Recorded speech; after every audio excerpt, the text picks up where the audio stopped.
going on, experts and expertise? It's your boy Kev X coming to you all with another reaction video. But this time we're gonna be reacting to a video by the name of Are You Above Average or Are You Below Average? But here's my take on it from just the title alone. A lot of people try to measure themselves, am I above average, am I below average? But I feel like at the end of the day, we all uniquely made. There's really no baseline of average or above average. If you put your mind to it, whatever you're good at, as long as you put the best effort forward, it really don't matter. Because regardless if a person is taller than you, stronger than you, smarter than you, at the end of the day, if you can outwork a person and your work ethic is strong, all those little attributes about another person really don't matter. You know what I mean? So keep that in mind, man. So that's just my thoughts on it. But enough about that. We're gonna dive into the video and see what this video is talking about. Hopefully you guys enjoy this. Do you ever wonder how you stack up to others? For example, in North America, if you're a male who is taller than 5'9" or a woman taller than 5'3", then you're above average. And if you weigh less than 88.3 kilograms and 74.7 kilograms, then you're below average. Worldwide, however, humans actually weigh 62 kilograms on average. Well, in that regard, I'm 6 feet, weigh about 180 pounds, so I guess I'm above average in that perspective.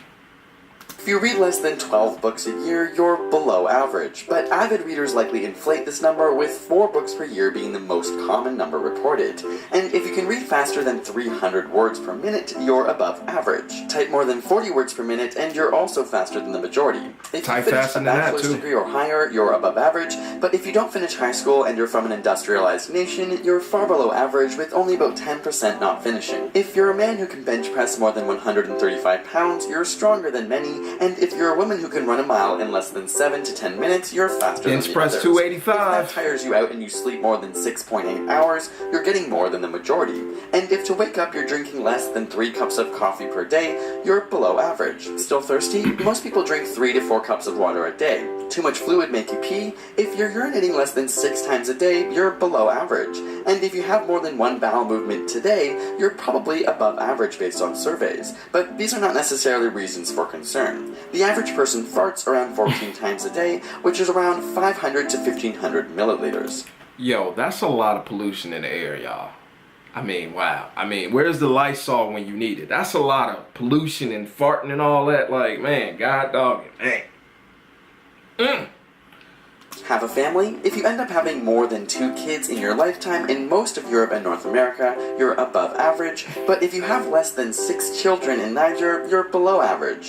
And if you're watching more than 5 hours and 4 minutes of TV each day, that's more than most. That's about the same amount of time the average person spends on their mobile device. But if you're a teen and spending less than 9 hours a day on media, you're actually under the average.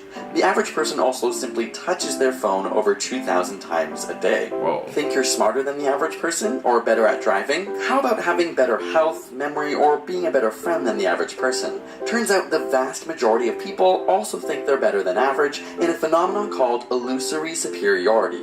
It's a cognitive bias where people overestimate their own abilities and qualities, with one study revealing 87% of students at a university surveyed rated their academic performance above the median. Interestingly, people with lower IQs tend to overestimate their IQ, while people who actually have above average IQs tend to underestimate them.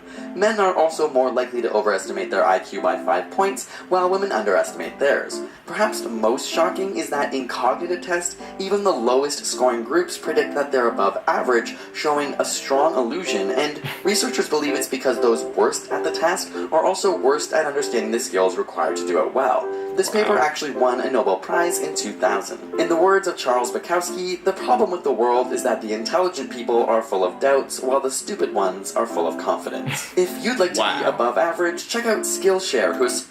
Wow.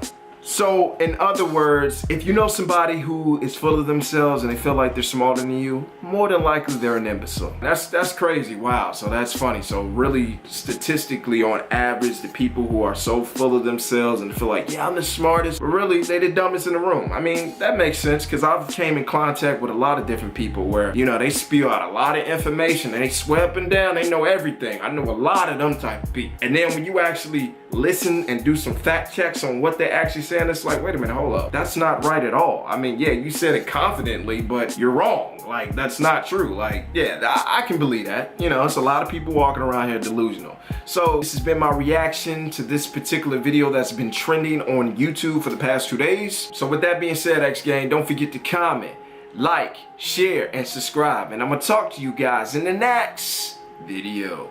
Peace.